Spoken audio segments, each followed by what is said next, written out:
The team at Santa Monica Studio put a lot of work into just like creating this sort of Norse world of God of War. And, you know, that extends to the trolls themselves. They have a unique language that they speak amongst each other. So there's actually, this big fella's actually saying something, I don't know what, but I'm assuming it's like, get out of my way, pesky insect.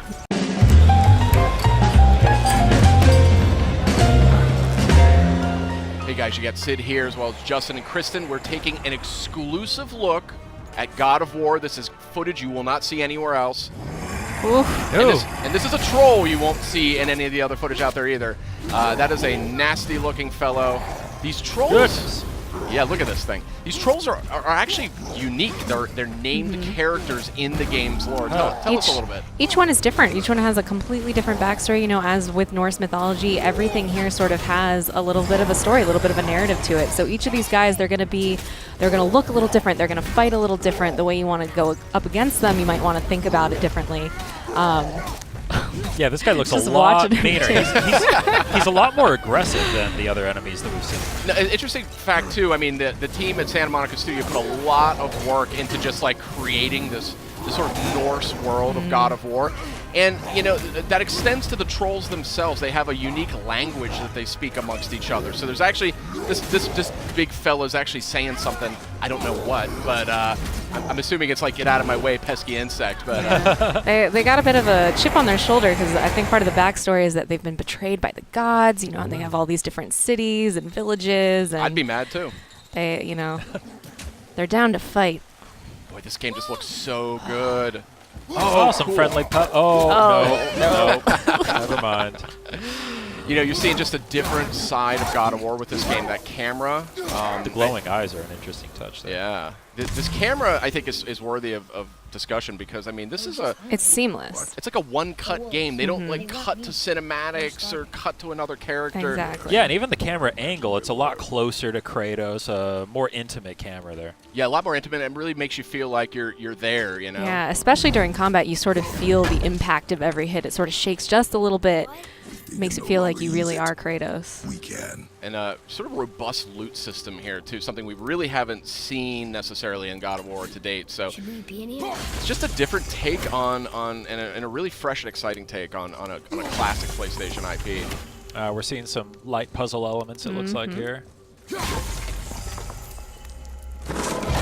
Nice. Notably, you don't have to mash the button to open chests anymore. And there's a lot of different kinds of chests. The animations are always different. Ooh, a purple thing. That's a way to enhance your health. Nice. Oh, cool. I think so the more of those puzzles that you find, they're sort of higher level loot that you're going to find in those rune chests. Never leave me alone again. Yeah, these environments. Look at this environment. I mean, just so detailed.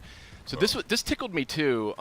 You know, this is a new look at God of War, and the climbing is something that I always associated with God of War. You remember those epic climbing sequences? Yeah. So Cory Barlog's sort of a veteran on the series. He worked on the original. He was creative director on the second game, and he's creative director on this title as well. And he's riddled this game with just references, homages, clues for fans. I also just love these quiet moments though with Atreus, that as you're moving through the world, he's constantly, you know, commenting it with fresh eyes. I just love the relationship between Atreus and Kratos. You really see it develop just right away from the beginning. It just dives right in. Yeah, and it's definitely going to be, I think, the centerpiece of the game. It's pretty clear. It's got a lot of power to it emotionally. Like Kratos is this sort of troubled character. You know, if you've played these other games, he's in a different place in his life. He's got a lot of responsibility in a way that he maybe hasn't had in the past. And you know, he has to struggle to like keep his temper, something he's not maybe known for exactly. So, really, really interested to see where they go with that in this game. Yeah, it's interesting. It feels a lot more open, a lot more kind of catered to taking your time and exploring. Absolutely. Kind of punctuated by the fast action sequences. Has this been here all this time? Just beautiful. Why don't you help me up there? Oh, here we have you know, this Leviathan axe. This is the Kratos' new weapon of choice. It has a lot of impact in combat, but it also has some properties that sort of lend themselves to puzzle solving as well. Wait for me, boy. This fog is gorgeous. Yeah, that is some crazy looking fog there. Atreus! Well, hope you liked exclusive sneak peek here at God of War. This is footage you won't see anywhere else, and we are all dying to play it when it launches on PS4 April 20th. See you next time.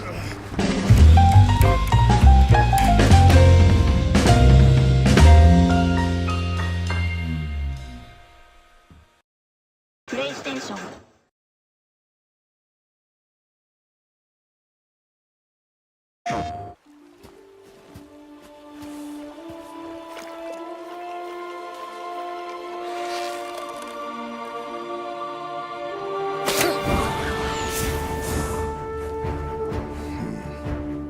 My son, we do not fight because the world makes us fight.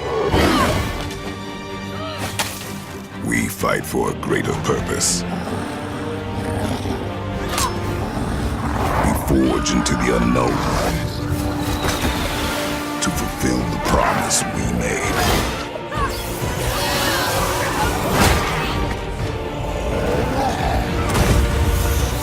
No matter the darkness, nothing will stand in our way.